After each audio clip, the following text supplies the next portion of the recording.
ونعوذ بالله من شرور أنفسنا ومن سيئات أعمالنا من يهده الله فلا مضل له ومن يضلله فلا هادي له ونشهد أن لا إله إلا الله وحده لا شريك له ونشهد أن سيدنا ومولانا محمدا عبده ورسوله صلى الله تعالى عليه وعلى آله وأصحابه وأتباعه وسلم تسليما كثيرا كثيرا. أما بعد فأعوذ بالله من الشيطان الرجيم. بسم الله الرحمن الرحيم. إن الذين قالوا ربنا الله ثم استقاموا تتنزل عليهم الملائكة ألا تخافوا ولا تحزنوا وأبشروا بالجنة التي كنتم توعدون نحن أولياؤكم في الحياة الدنيا وفي الآخرة ولكم فيها ما تشتهي أنفسكم ولكم فيها ما تدعون نزلا من غفور رحيم. وقال تعالى من عمل صالحا من ذكر أو أنثى وهو مؤمن فلنحيينه حياة طيبة ولنجزينهم أجرهم بأحسن ما كانوا يعملون. وقال تعالى ولو أن أهل القرى آمنوا واتقوا لفتحنا عليهم بركات من السماء والأرض ولكن كذبوا فأخذناهم بما كانوا يكسبون. صدق الله العظيم. وقال رسول الله صلى الله عليه وسلم أيها الناس إن الله سبحانه وتعالى يقول مروا بالمعروف وانهوا عن المنكر قبل أن تدعوا فلا أجيب لكم وتسألوني فلا أعطيكم وتستنصروني فلا أنصركم. وقال النبي صلى الله عليه وسلم بلغوا عني ولو آية. وقال عليه الصلاة والسلام ألا فليبلغ الشاهد منكم الغائب أو كما قال النبي صلی اللہ علیہ وسلم. میرے عزیز دوستوں اور بھائیوں، اللہ نے انسان کو بہت بڑی شرافت اور کرامت عطا فرما کر اور ہر انسان کو یہ قیمتی شکل اور اعضاء عطا فرما کر اور یہ وقت کا سرمایہ اللہ نے عطا کیا ہے اور تھوڑے سے وقت کے لیے اس دنیا میں بھیجا ہے. یہ دنیا انسان کا وطن، ٹھکانہ اور گھر نہیں ہے، بلکہ یہ تو گزرگاہ ہے اور یہاں امتحان اور آخرت کی تیاری کے لیے پیدا کیا. انسان دنیا میں آنے سے پہلے کوئی قابل ذکر چیز نہیں تھا. هل أتى على الإنسان حين من الدهر لم يكن شيئا مذكورا. ساتوں زمین اور آسمان تھے، آدم علیہ السلام نہیں تھے. اللہ نے اپنی قدرت سے جنت میں بنایا. ہر انسان دنیا میں کتنا قیمتی اشرف المخلوقات بن کر آیا، لیکن اس سے پہلے اس کا کوئی قابل ذکر کوئی چیز نہیں تھی، کوئی ذکر ہی نہیں تھا، نہ اشارہ کیا جا سکتا تھا. اللہ نے اشرف المخلوقات بنا کر بھیجا اور ساری کائنات کو اس کے لیے مسخر کیا. هو الذي سخر لكم ما في السماوات وما في الارض جميعا منه. اللہ نے ساری کائنات کو تمہاری خدمت میں لگا دیا اور اللہ نے تمہارے یہ اعضاء عطا فرما کر اللہ ہی ان سارے اعضاء کو جو ہے استعمال فرما رہے ہیں اور چلا رہے ہیں. اور تھوڑے سے وقت کے لیے بھیجا، یہاں رہنے کے لیے نہیں اور یہاں آسائشوں کے لیے نہیں، بلکہ اللہ نے جو آسائشوں والی زندگی جنت ہے اور انسان کے لیے آخرت بنائی ہے، جو ہمیشہ ہمیشہ کی زندگی ہے، وہاں کی تیاری کے لیے بھیجا. اور آخرت کی تیاری کے لیے اللہ نے سب انسانوں کو اعضاء برابر دیے. وہاں کی تیاری کیا ہے کہ سب سے اہم جو دل ہے، اور دل میں ایک یقین ہوتا ہے، ایک نور ہوتا ہے، ایک تأثر ہوتا ہے. تو وہ دل میں اللہ کی ذات کا تأثر، اللہ کی ذات کا یقین اور اللہ تعالیٰ کی ذات پر ایمان یہ دلوں میں آ جائے، اللہ کی معرفت کا نور دلوں میں آ جائے کہ اگر مسلمان ایمان کا ایک ذرہ بھی اس دنیا سے لے کر جائے، اللہ چاہیں تو اپنے قدرت سے گناہوں کو معاف فرما دیں، یا اللہ ہم سب کی حفاظت فرمائیں، گناہوں کی نحوستوں اور سیاہیوں کو جہنم کی بھٹی میں صاف کیا جائے گا، اور پھر اللہ تعالیٰ اس انسان کو جہنم سے نکالیں گے اپنے حکم سے فرشتوں کے ذریعے، اور ایک ایمان کے ذرے پر اللہ تعالیٰ اس دنیا سے 10 گنا بڑی رقبے والی جنت عطا فرمائیں گے۔ ایک ملک نہیں، ایک بر آدم نہیں، یہ روئے زمین نہیں، 10 گنا بڑی رقبے والی اللہ تعالیٰ جنت ایک ایمان کے ذرے پر عطا فرمائیں گے، اور ہمیشہ ہمیشہ یہ جنت میں رہے گا داخل ہونے کے بعد۔ تو اللہ تعالیٰ نے یہ زندگی امانت دی ہے، اللہ نے یہاں بھیجا ہے، یہ آسائشوں کی جگہ نہیں ہے، یہاں آسائشیں ہو ہی نہیں سکتی۔ اے معاذ ایاک والتنعم، اللہ کی دی ہوئی صلاحیتیں اور باہر کی یہ نعمتیں اور زندگی کی یہ نعمت اور امانت، اس کو دنیا کی زندگی کو خوشگوار بنانے پر خرچ نہ کرنا۔ وہ تو جتنی زندگی ہے، ہوا کے جھونکوں میں کتنے سانس ہیں وہ اللہ پہنچائیں گے، پانی کے قطروں میں کتنا پانی کے یہاں خزانے میں کتنے قطرے تمہارا مقدر ہے وہ اللہ پہنچائیں گے، اناج اور عزت کے دانوں پر کس پر تمہارا نام ہے وہ اللہ پہنچائیں گے، اس کا ذمہ تو اللہ تعالیٰ نے لیا۔ اس لیے زندگی کو خوشگوار بنانے کی کوشش نہ کرنا، کیونکہ اللہ نے عبادت کے لیے پیدا کیا ہے، فَإِنَّ عِبَادَ اللَّهِ لَيْسُوا بِمُتَنَعِّمِينَ۔ جو حقیقی انسان اور اللہ کے بندے بن کر زندگی گزارنا چاہتے ہیں، وہ اپنی صلاحیتوں کو زندگی کی خوبصورت اور آسائشیں والا بنانے کے لیے خرچ نہیں کرتے، وہ تو آخرت کی فکر کرتے ہیں، وہ تو اللہ کی عبادت میں لگتے ہیں جس مقصد کے لیے پیدا کیا۔ پھر اللہ تعالیٰ اس عبادت میں لگنے کی وجہ سے دنیا میں بھی اطمینان عطا فرماتے ہیں، دنیا میں بھی عزت اور چین سکون کی زندگی عطا فرماتے ہیں، اور پھر جتنے مراحل موت کا مرحلہ ہے، قبر کی زندگی، قبر میں رہنا ہے، میدان حشر جو 50,000 سال کا دن ہے، حساب کتاب دینا ہوگا، پل صراط پر سے گزرنا ہے، اللہ تعالیٰ نامہ اعمال تولے جائیں گے، سب جو ہے مرحلوں پر اللہ عزت عطا فرما کر جہنم سے بچا کر جنت میں داخلہ عطا فرمائیں گے۔ فمن زحزح عن النار وادخل الجنۃ فقد فاز۔ یہ زندگی ایسے گزارو، اپنے رب کو راضی کرو، اللہ کے حکم کے مطابق گزارو کہ جہنم سے بچا لیا جائے اور جنت میں داخل کر دیا جائے، تو اللہ فرمانا ہے وہ کامیاب ہو چکا ہے۔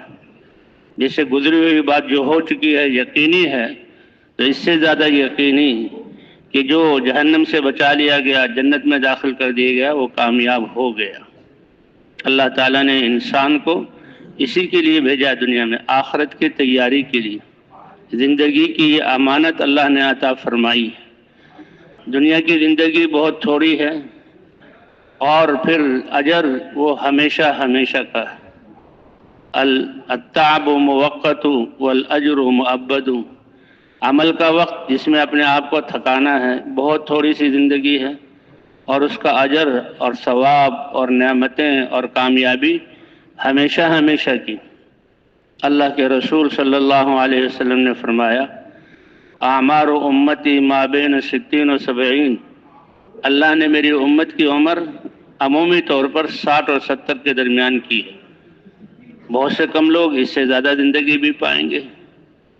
تو اس 60-70 سالہ زندگی میں 12 سال انسان کے بچپن میں گزر جاتے ہیں، اور کم از کم تہائی حصہ انسان سوتا ہے۔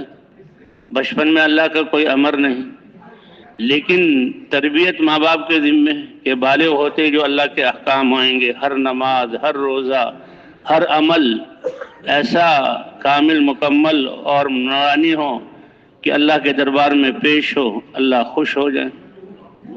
اس لیے فرمایا کہ وہ 7 آدمی کہ جن کو اللہ تعالیٰ میدان حشر میں اپنے عرش کے سائے میں جگہ دیں گے، 7 یظلہم اللہ فی ظلہ یوم لا ظل الا ظلہ۔ 7 قسم کے لوگ ایسے ہوں گے کہ جب زمین تانبے کی ہوگی، سورج سوا نیزے پر ہوگا، لوگ اپنے پسینوں میں گناہوں کے بقدر غرق ہوں گے، نفسی نفسی کا عالم ہوگا، تو 7 قسم کے آدمی ایسے ہوں گے کہ جن کو اللہ تعالیٰ اپنے عرش کے سائے میں جگہ عطا فرمائیں گے۔ اس میں ایک شاب نشأ فی عبادت اللہ، وہ جوان جس کی جوانی ہی اللہ کی عبادت اور اللہ کو راضی کرنے میں گزری ہو۔ کتنی سعادت کی بات ہے۔ اور یہ کب ہوگا؟ جبکہ بچپن ہی سے اس کی تربیت کی جائے۔ اور تربیت کون کرے گا؟ اس کے ماں باپ کریں گے۔ ہر بچے کو اللہ فطرت اسلام پر پیدا کرتے ہیں، فطرت اسلام پر پیدا کرتے ہیں، لیکن ماں باپ اور ماحول اس کو بدلتا ہے۔ اس لیے ماحول کا درست ہونا اور ماحول کا ایمان والا ہونا یہ ضروری ہے۔ مولانا صاحب رحمۃ اللہ علیہ فرماتے تھے، دین کو سمجھنا، دین پر عمل کرنا اور دین کے لیے قربانی کرنا ماحول سے آسان ہو جاتا ہے۔ ماحول ہر مشکل چیز کو آسان کر دیتی، سب کر رہے ہیں اس لیے آسان، اور ہر دور والی چیز کو قریب کر دیتی ہے۔ اور ماحول نہ ہو تو آسان چیز بھی وہ مشکل ہو جاتی ہے۔ اب دین اسلام پر چلنا، سنت زندگی کو اختیار کرنا یہ فطرت ہے، اللہ نے اس کے مطابق بنایا ہے، اور دین اسلام فطرت کے مطابق اتارا ہے، لیکن جب ماحول نہ ہو تو بڑا مشکل ہے۔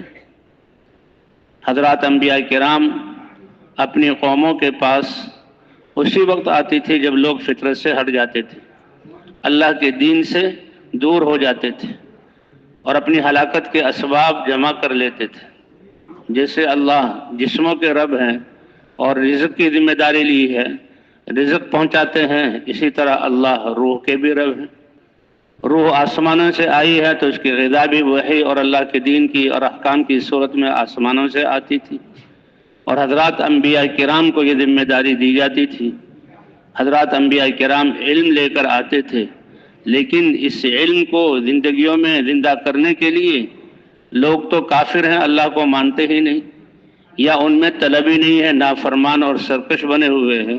تو سب سے پہلے طلب پیدا کرنے کے لیے لا الہ الا اللہ، اس سب سے بڑے علم والے کلمے، سب سے قیمتی کلمے، اللہ کی معرفت والے کلمے، اس کلمے کو لے کر انبیاء کرام اپنی قوموں کے پاس آتے تھے۔ یا قوم، اے میری قوم، اپنائیت کا اظہار کرتے تھے۔ اعبد اللہ، عبادت تو اللہ کی کرو، مانو اللہ کی۔ سر کے بال سے لے کر پاؤں کے ناخن تک یہ سارا جسم جو کس نے بنایا؟ اللہ نے بنایا۔ تمہارے جسم کے اندر کے نظاموں کو کون چلا رہا ہے؟ اللہ چلا رہا ہے۔ ہر انسان 1 منٹ میں 5 دفعہ سانس لیتا ہے، انسان کو پتہ ہی نہیں۔ اگر یہ انسان کے ذمہ دیا جائے کہ تم نے ہر منٹ میں 5 دفعہ سانس لینا ہے تاکہ آکسیجن تمہارے پھیپھڑوں میں جا کر ساری رگوں میں پھرے، تو کوئی ہم اور کام کر ہی نہ سکیں۔ تمہارے دل کی حرکت ہر منٹ میں 72 دفعہ ہونی چاہیے، تو انسان کوئی کام کر ہی نہ سکے۔ اپنے پھیپھڑوں کے نظام کو ایسے رکھو، اپنے گردوں کا ایسے نظام چلاؤ۔ یہ سارے نظام کتنے نظام ہیں؟ رگوں کا نظام ہے، خون کا دوڑنا ہے، اور جو ہے دل کی دھڑکن ہے، گردوں کا کام ہے، پھیپھڑوں کا کام ہے، تلی کا کام ہے، اتنے نظام ہیں، انسان کو ان کو پتہ ہی نہیں۔ تو کون چلا رہا ہے؟ اللہ چلا رہا ہے۔ اللہ اکبر۔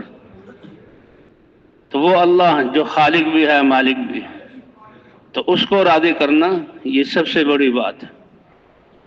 اور وہ راضی ہوں گے فطرت کے مطابق، اللہ نے جو دین اتارا ہے اس پر چلنے، کہ من عمل صالحا من ذکر او انثی، مرد ہو یا عورت ہو، ایمان کی حالت میں عمل کرے گا، اللہ فرماتے ہیں دنیا کی زندگی بھی پاکیزہ بنائیں گے، اور آخرت میں ہم اس کے دین کے بدلے میں جنت عطا فرمائیں گے۔ سب سے بنیادی چیز ایمان ہے۔ اسی لیے حضرات انبیاء کرام اس اللہ کی معرفت، کلمہ ایمان کو لے کر پھرتے تھے، اس سے اللہ کی پہچان آتی تھی۔ والذین آمنوا اشد حبا للہ، جو اللہ کو پہچان لے، اللہ کی معرفت کا نور آ جائے، تو وہ سب سے زیادہ اللہ سے محبت کرنے والا ہوگا، اور جو اللہ سے محبت کرنے والا ہو وہ کس کی مانے گا بھائی؟ اللہ کی مانے گا۔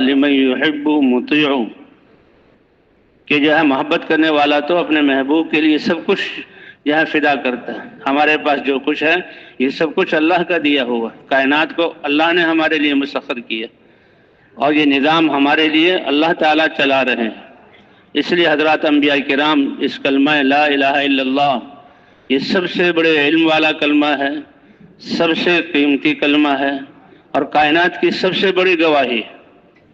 قیمتی کلمہ کیسے ہے کہ اللہ نے خود اپنے نبی کے ذریعے ہمیں بتایا، لو ان السماوات السبع، یہ ساتوں زمین اور آسمان، بجمیع ما فیہن وعلیہن، جو ان کے اوپر ہے ان کے بیچ میں ہے، تحت الثری سے لے کر عرش معلیٰ تک، وضعت فی کفۃ، سب کو ترازو کے ایک پلڑے میں رکھ دیا جائے، اور لا الہ الا اللہ جو اللہ کی معرفت کا کلمہ ہے اس کو دوسرے پلڑے میں رکھ دیا جائے، لرجحت بہن لا الہ الا اللہ، تو کلمے والا پلڑا بھاری ہو جائے گا۔ تو جس کو اللہ نے یہ نعمت دی ہوئی ہے، بتائیں کس چیز کی کمی رہ گئی؟ اسی لیے کہتے ہیں اس کلمے کی قیمت کو پہچانو، قدر کو پہچانو، یہ اللہ کی ایک نعمت ہے۔ اس ساتوں زمین آسمان کسی ایک کو مل جائے یہ ہو نہیں سکتا، اور یہ اس سے بھی زیادہ قیمتی کلمہ ہے، سب سے بڑے علم والا کلمہ ہے، سب سے بڑی گواہی ہے کائنات کی کہ دو بنی اسرائیل کے علماء حضور صلی اللہ علیہ وسلم کی خدمت میں آئے کہ آپ اللہ کے رسول ہیں، اللہ نے آپ پر اپنی کتاب اتاری ہے، تو یہ بتائیے آپ کی کتاب میں سب سے بڑی گواہی کیا ہے؟ سب سے بڑی گواہی کائنات کی کہ کسی چیز کو دیکھنا اور گواہی دینا کہ یہ ہے۔ فوراً جبرائیل علیہ السلام آئے اور اللہ کا کلام لے کر اترے کہ آپ ان سے کہہ دیجیے سب سے بڑی گواہی وہ ہے کہ خود اللہ گواہی دیتے ہیں، شہید اللہ انہ لا الہ الا ہو، اللہ فرما رہے ہیں میں ہی الہ ہوں، میرے علاوہ کوئی الہی ہے ہی نہیں، سارے ملائکہ اس کی گواہی دے رہے ہیں، اور علم والے جن کو اللہ نے علم دیا ہے، حقیقی علم، اللہ والا علم، وہ سب اس کی گواہی دے رہے ہیں، کیونکہ وہ اہل کتاب تھے، ان کی کتابوں میں لکھا ہوا تھا، اللہ نے قرآن میں اتارا، کھڑے ہوئے آپ کے ہاتھوں کو چوما اور فوراً اسلام میں داخل ہو گئے کہ ہم بھی گواہی دیتے ہیں کہ اللہ کے علاوہ کوئی عبادت کے لائق نہیں۔ تو بھائی اس کلمے کو لے کر حضرات انبیاء کرام آئے، اور یہ یقین جب بنا تو اللہ کے احکام پر چلنا آسان ہوا، اور اللہ تعالیٰ نے ہمیں زمانے کی خوردبین اور دوربین دی ہے، زمانے کو گواہ بنایا ہے کہ اس زمانے نے دیکھا ہے آدم علیہ السلام سے لے کر حضور صلی اللہ علیہ وسلم تک ساری قوموں، سارے قبائل اور سارے انسانوں کو کہ کون ناکام ہوئے، کون جو ہے کامیاب ہوئے، کون اپنی زندگی اور صلاحیتیں اور جان و مال اس کو ہار گیا، ناکامی میں گیا، اور کس نے اس سے فائدہ اٹھایا اور اللہ کو راضی کر کے دنیا آخرت کی کامیابی اور اللہ کی رضا کو حاصل کر لیا، اللہ کی رضا کو حاصل کر لیا۔ قُلْ هَلْ نُنَبِّئُكُمْ بِالْأَخْسَرِينَ أَعْمَالًا، سب سے زیادہ گھاٹے میں کون ہے، کر کے بھی کوئی فائدہ نہیں ہوا، الَّذِينَ ضَلَّ سَعْيُهُمْ فِي الْحَيَاةِ الدُّنْيَا، بیکار لوگ نہیں تھے، دنیا کے لیے ساری صلاحیتیں لگا دی، لیکن دنیا ہی کو سامنے رکھ کر اسی کو مطمع نظر بنایا۔ اللہ کے انبیاء آئے، اللہ نے انبیاء بھیجے، اللہ نے وحی بھیجی، اللہ نے دین اتارا اور بتلایا کہ مرنے کے بعد دوبارہ زندہ ہونا ہے، لیکن انہوں نے رسم و رواج، باپ دادا کے طریقے اور اپنی عقل کو معیار بنا کر اس پہ چلے، تو عقل تو بہت جو ہے یہ علم کا بہت تھوڑا سا دنیا کے مرنے سے پہلے کی چیزوں کو بتلاتا ہے۔ ان کی سعی بیکار گئی، ضل سعیہم فی الحیات الدنیا، اور وہ گمان کرتے رہے ہم نے تو بڑی محنت کی ہے اور ہم تو بہت اچھے اعمال کر رہے ہیں، لیکن قیامت میں ان کے عمل کا کوئی وزن نہیں ہوگا۔ خسرت دنیا والآخرہ، دنیا بھی ہار گئے اور آخرت بھی چلی گئی۔ اس لیے بھئی اللہ تعالیٰ انبیاء کرام کو یہ علم دے کر اتارتے تھے۔ اللہ تعالیٰ ایک دستور زندگی اور اپنے احکام کا مجموعہ، ہر انسان میں اللہ کا ایک امر ہے روح، اس روح کے ہونے کی وجہ سے سارے اعضاء جڑے ہوئے بھی ہیں اور سارے اعضاء صحیح کام کر رہے ہیں۔ جتنی مضبوط اور طاقتور نورانی روح ہوگی اتنا ہی آنکھوں کا دیکھنا، زبان کا بولنا، کانوں کا سننا، دماغ کی سوچ، ہاتھوں کی حرکت، پاؤں کا چلنا، یہ اچھا اور بہترین ہوگا۔ روح میں کمزوری ہو گئی تو جسم سے نکلنے والے اعمال، ان اعضاء کا استعمال کمزور ہو جائے گا، اور اگر روح نکل گئی تو پھر یہ انسان نہیں ہے، پھر یہ مردہ ہے۔ پھر یہ جڑے ہوئے اعضاء الگ الگ ہو جائیں گے، اور صرف الگ الگ نہیں ہوں گے بلکہ یہ کیڑوں کی غذا بنیں گے، اور پھر اتنا ہی نہیں ہوگا بلکہ مٹی بن جائیں گے۔ پھر اللہ تعالیٰ دوبارہ زندہ کریں گے۔ تو حضور صلی اللہ علیہ وسلم نے ایک دفعہ فرمایا، اے ابو سفیان، اللہ کی قسم تم سب مرو گے۔ تو مرنا تو یقینی ہے، جو انسان آ رہے ہیں وہ آخرت کی طرف جا رہے ہیں، اس کو تو سب مانتے ہیں، کوئی انکار نہیں کر سکتا۔ ثم لتبعثن، پھر تم کو دوبارہ زندہ کیا جائے گا، کیونکہ اللہ نے انسان کو آخرت کے لیے بنایا، جنت میں رہنے کے لیے بنایا، زندگی امانت دی، یہ اتنا خوبصورت جسم اور یہ صلاحیتیں عطا کی، ساری کائنات کو مسخر کیا کہ تھوڑی سی زندگی میں تیاری کر کے سرمایہ جمع کر کے آ جاؤ اور جنت میں ٹھکانہ بنا لو۔ تو تم مرو گے اور دوبارہ زندہ کیے جاؤ گے۔ تو دوبارہ زندہ کیا جانا انسان کی عقل میں نہیں آ سکتا، تو وہ جھٹلانے لگے کہ دوبارہ کیسے زندہ کیا جائیں گے۔ امیہ بن خلف ایک کافر تھا، تو وہ ویرانے میں سے گزر رہا تھا، اس کو ایک جگہ ایک ہڈی ابھری ہوئی نظر آئی، اور ہڈی بھی ایسی جو بھر بھرا رہی ہے اور مٹی بن کر اس کے ریزے گر رہے ہیں۔ اس نے وہ ہڈی لے لی اور سمجھ گیا کہ یہ انسان کی ہڈی ہے، اور حضور صلی اللہ علیہ وسلم کی خدمت میں کافر تھا، اور کہتے تھے جب ہم مٹی بن جائیں گے پھر کون ہمیں زندہ کر، من یحیی ھذہ العظام وہی رمیم۔ تو اس نے وہ ہڈی حضور کو دکھائی اور اس سے ایک چٹکی لی مٹی کی اور اس کو ہوا میں بکھیرا اور کہنے لگا کہ اس کو کون زندہ کرے گا۔ اللہ تعالیٰ فرماتے ہیں کتنا بھولا اور کتنا نادان ہے یہ انسان، کہ جس اللہ نے عدم سے، اس کا کوئی وجود ہی نہیں تھا، عدم سے اتنا بڑا جسم اور انسان بنا کر دنیا میں بھیجا ہے، اس کے مرنے کے بعد اس کے اعضاء کو جمع کرنا کیا ہمارے لیے مشکل ہے؟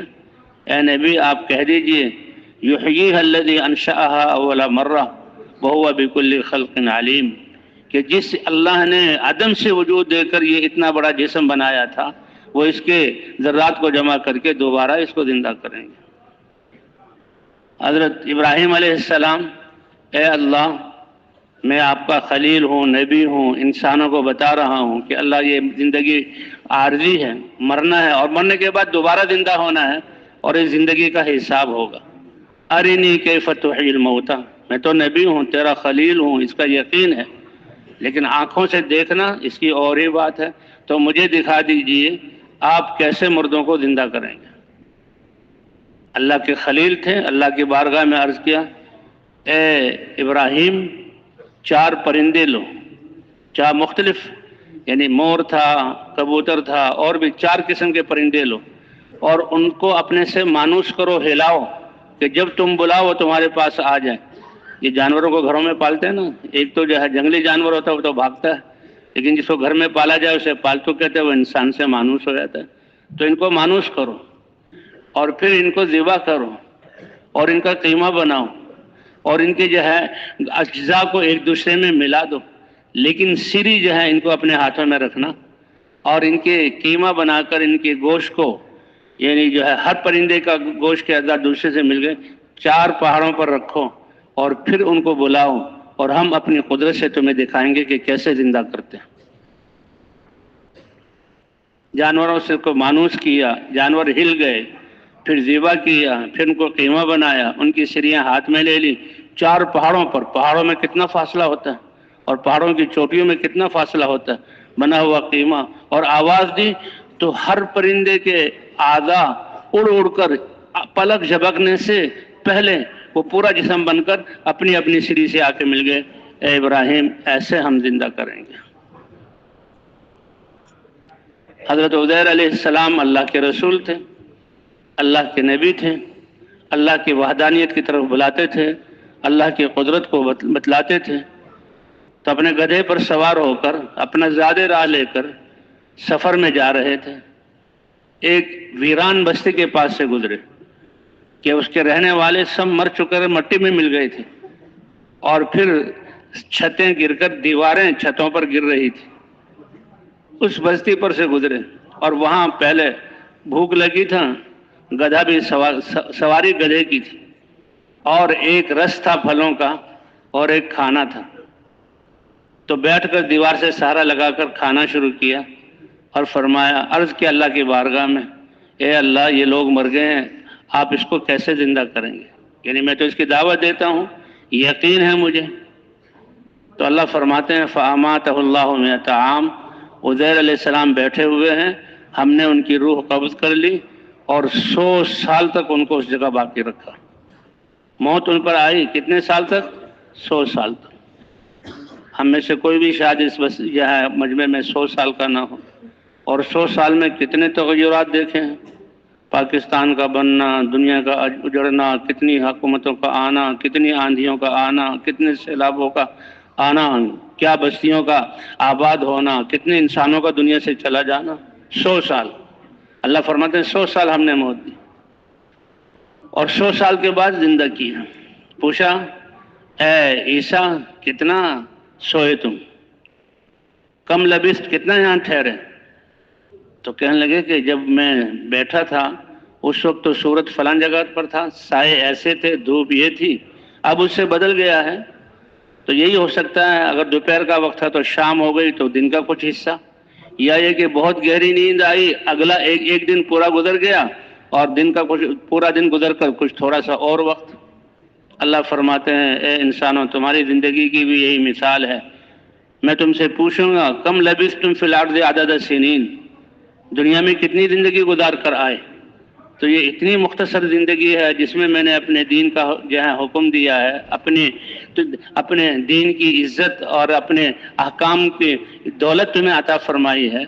تو یہ سارے انسان کہیں گے اے اللہ ایسے لگ رہا ہے کہ دنیا میں ہم یومن یا پورا ایک دن ہم نے گزارا ہے یا دن کا ایک دن سے بھی کم کا وقت گزارا ہے. اللہ فرماتے ہیں اس میں بھی تم تیاری کر کے نہیں آئے، اس میں بھی تم تیاری کر کے نہیں آئے. تو حضرت عزیر علیہ السلام کو جب اللہ نے جو ہے روح ڈالی، زندہ کیا، تو بیٹھے ہوئے تھے، ان کے جسم پر کوئی تغیر نہیں آیا تھا. اے عزیر دیکھو تمہارا کھانا کتنا نازک ہوتا ہے اور تھوڑی دیر بعد خراب ہو جاتا ہے. تم اپنے برتن میں پھلوں کا رس دیکھو اور اپنے پکا ہوا کھانا دیکھو، لم یتسنہ، 100 سال گزرنے کے بعد بھی اس میں ذرہ برابر تغیر نہیں آیا. اور گدھے کو دیکھو، گدھا 100 سال گزرے وہ تو پھولا اور پھٹا، کیڑے پڑے، مٹی بنی، ہواؤں سے، بارشوں سے، سیلابوں سے اس کے اجزاء پتہ نہیں کہاں کہاں چلے گئے. صرف جو ہے ہڈیوں کا پنکچر ڈھانچہ نظر آ رہا تھا، وہ چمک رہی تھی. تم دیکھو ابھی انہیں آنکھ کھول کر جھپکی نہیں تھی کہ اللہ تعالیٰ نے دوبارہ اس گدھے کو پورا جسم دے کر زندہ کر دیا. ہاں، وما امر الساعۃ الا کلمح البصر. اللہ ایسی قدرت والے ہیں کہ دنیا میں آدم علیہ السلام سے لے کر آج تک قیامت تک آنے والے انسانوں کی تاریخ ہزاروں سال پر محیط ہے. اور کس ترتیب سے آئے ہیں؟ فرمایا ان سب کو اس زمین کو دوبارہ پیدا کر کے اور بغیر ڈھلوانوں اور پہاڑوں کے برابر بنا کر، تانبے کا بنا کر، اور سارے انسانوں کو ہم زندہ کر کے میدان حشر میں جمع کریں گے. اور اس کے لیے کتنا وقت؟ تم آنکھ بند کر کے کھولتے ہو جسے آنکھ کا جھپکنا کہا جاتا ہے، اس میں تو وقت لگتا ہے. اللہ اس سے کم زمانے میں یہ سارا منظر قائم کر دیں گے.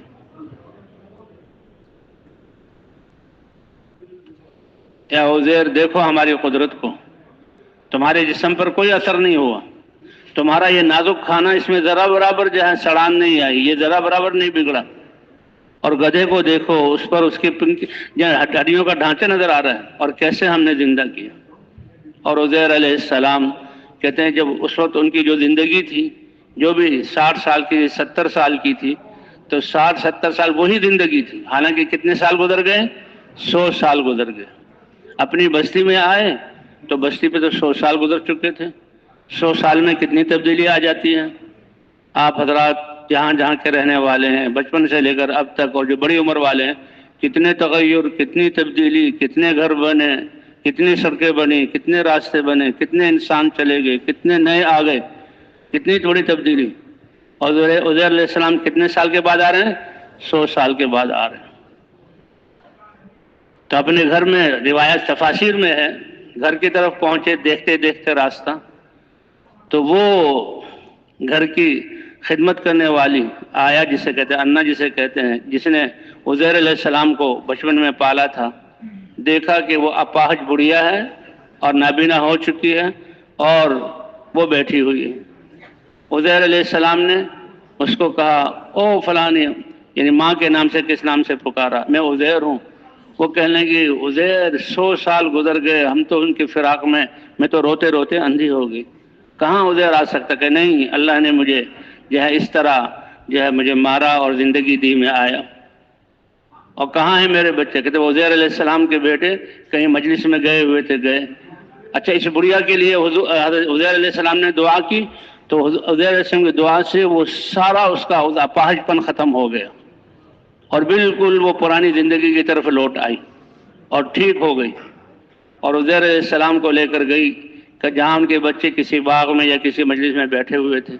اب کیا ہے کہ ان کے یہ بچے جو تھے جن کو وہ چھوڑ کر گئے تھے، ان کی عمر تو 100 سال یا اس سے کچھ زیادہ ہوگی، اور عزیر علیہ السلام کی عمر جو ہے وہ جو 100 سال سے پہلے جو 60-70 سال کی تھی، وہی ان کی عمر تھی۔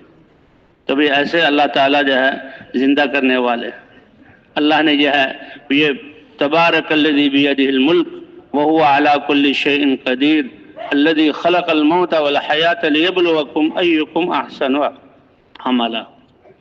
اللہ نے یہ زندگی، موت اور زندگی کا جو موت کو اللہ نے پہلے ذکر کیا، الذی خلق الموت، موت صرف انسان کے ختم ہونے کا نام نہیں، موت بھی اللہ کی ایک مخلوق ہے، موت بھی اللہ کی ایک مخلوق ہے۔ جس کو اللہ مارنا چاہتے ہیں اس پر موت آتی ہے، کہ جنتی جب جنت میں چلے جائیں گے اور جہنمی جہنم میں چلے جائیں گے، اب کوئی جنتی تو جنت میں ہمیشہ رہیں گے، جہنمی جو نافرمان تھے ان کی سفارش سے اور اللہ کے رحمت سے جنت میں داخل کر دیا گیا، اب یہ جہنمی اللہ ہم سب کی حفاظت فرمائے ہمیشہ ہمیشہ جہنم میں۔ تو موت کو ایک مینڈھے کی صورت میں لا کر بتایا جائے گا، فرشتہ کہے گا، او جنت والو، او جہنم والو، یہ موت ہے۔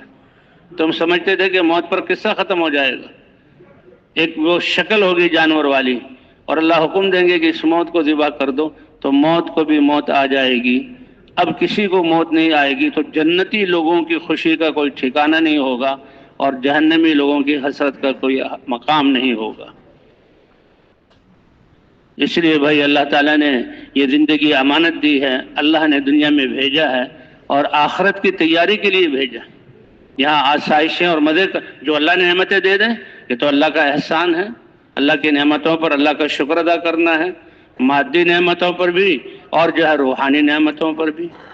اس لیے ہماری بات شروع اللہ کا شکر ہے کہ جس نے ہمیں اسلام کی ہدایت عطا فرمائی، اپنی پہچان عطا فرمائی، کلمہ لا الہ الا اللہ عطا فرمایا، دین اسلام عطا فرمایا۔ یہ سب سے بڑا انعام ہے انسان بننے کے بعد۔ ایک اسرائیلی حضرت عمر رضی اللہ تعالیٰ عنہ سے کہنے لگا کہ تمہارے قرآن پاک میں ایک اتنی بڑی آیت ہے، اللہ کا انعام، اللہ نے اپنے انعام کو یاد دلایا ہے، اگر وہ ہماری کتاب میں اترتی وہ آیت، تو جس دن وہ آیت اترتی ہم اس کو عید کا دن منا لیتے، اور اس دن کے آنے پر ہم عید مناتے۔ حضرت عمر نے کہا تم تو کہہ رہے ہو ہم عید مناتے، اللہ نے وہ آیت ہمیں دی ہے دنوں میں سب سے قیمتی دن میں، اور عید کے دن میں دی ہے، اللہ نے یہ دی ہے۔ اور کب دی، کن اور کس طرح اتری؟ کہ حضور صلی اللہ علیہ وسلم 1.25 لاکھ صحابہ کے ساتھ احرام کی حالت میں۔ اب احرام کی حالت سے کون سی اچھی حالت ہو سکتی ہے، اور حج سے بڑا عمل کون سا ہو سکتا ہے، اور 1.25 لاکھ صحابہ ہیں، اور اس میں جو عرفے کا دن ہے یہ سب سے قیمتی دن ہے، 9ویں تاریخ عرفے کا دن تھا۔ حضور صلی اللہ علیہ وسلم 1.25 لاکھ صحابہ کے ساتھ احرام کی حالت میں روئے زمین کی اور آسمان زمین کی روئے زمین پر آسمان زمین کی ان فضاؤں میں اس سے بہتر مجمع کبھی بھی کسی نے نہیں دیکھا تھا۔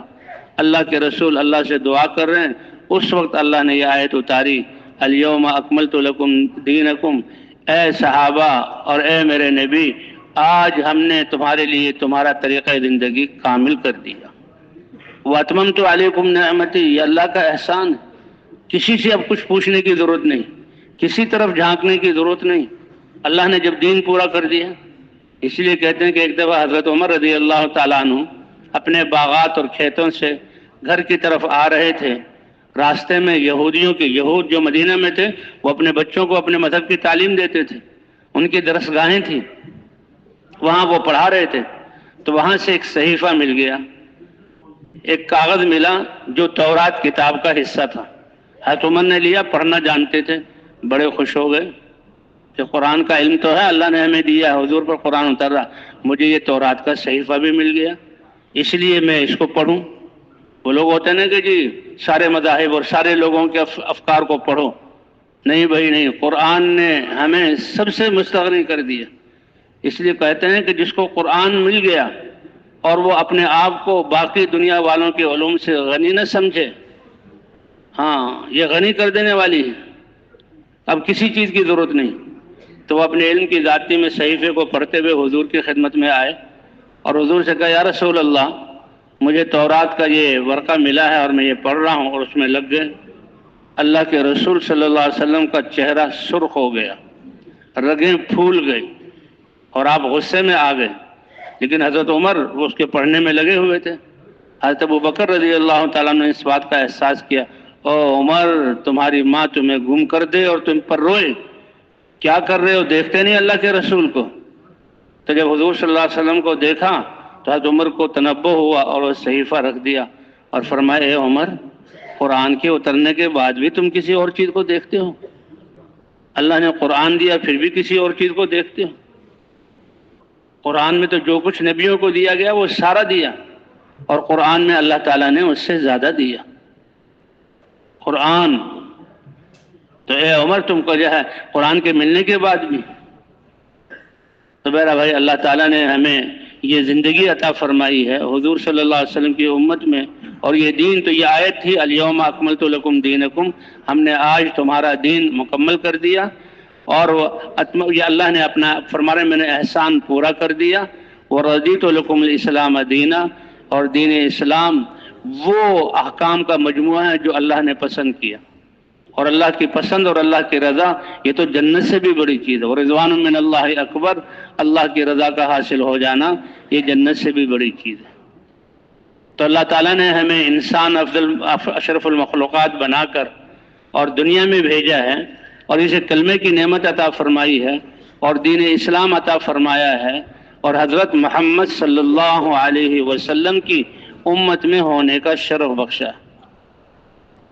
تو یہ زندگی آخرت کی تیاری کے لیے دی ہے، آسائشوں کے لیے نہیں، تھوڑی سی زندگی۔ اللہ کے رسول فرماتے ہیں میری امت کی عمریں ہی 60-70 سال ہوں گی، 12 سال تمہارے بچپن میں گزر گئے، روزانہ تہائی یا حصہ یا چوتھائی حصہ تم سوتے ہو، اور باقی تھوڑی سی زندگی اس میں اللہ کی مانو، کتنے بڑے اعزاز کی بات ہے۔ اسی لیے اللہ تعالیٰ نے نبیوں کو قوموں کی طرف بھیجا، کیونکہ دنیا میں انسان آنکھوں سے دیکھتا ہے کہ چیزوں سے ہوتا ہوا نظر آتا ہے، حالانکہ چیزوں کو پیدا کرنے والی ذات کس کی ہے، اور چیزوں میں یہ صفات رکھنے والی ذات کس کی ہے، اور ان چیزوں سے یہ نفع پہنچانے والی ذات کس کی ہے؟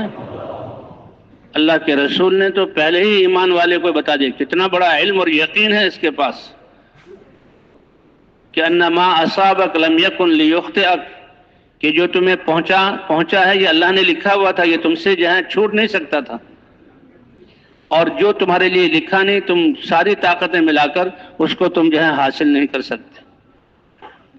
اس لیے حضرت عبداللہ ابن عباس رضی اللہ تعالیٰ عنہما حضور صلی اللہ علیہ وسلم کے چچا داد بھائی، فرمایا حضور صلی اللہ علیہ وسلم نے مجھے اپنے پیچھے گدھے کی سواری پر بٹھایا، میں پیچھے بیٹھا ہوا تھا، اور حضور صلی اللہ علیہ وسلم نے مجھے نصیحت کی، اے غلام انی اعلمک کلمات، میں تمہیں چند نصیحت کرتا ہوں، تنفع، یہ تمہیں نفع دیں گے۔ اب ارشاد تو اپنے چچا داد بھائی کو کہہ رہے ہیں، اور آپ چھوٹی عمر کے ان کو بتا رہے ہیں، لیکن یہ ساری امت کے لیے سبق ہے۔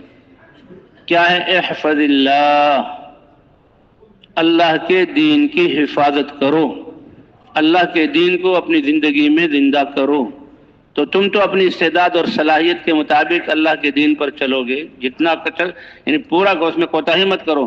یحفظ کا، اللہ اپنی قدرت کے ساتھ تمہاری حفاظت فرمائیں گے، کتنی بڑی بات ہے۔ احفظ اللہ یحفظ کا، تم اللہ کے دین کی حفاظت کرو، اللہ تمہاری حفاظت فرمائیں گے۔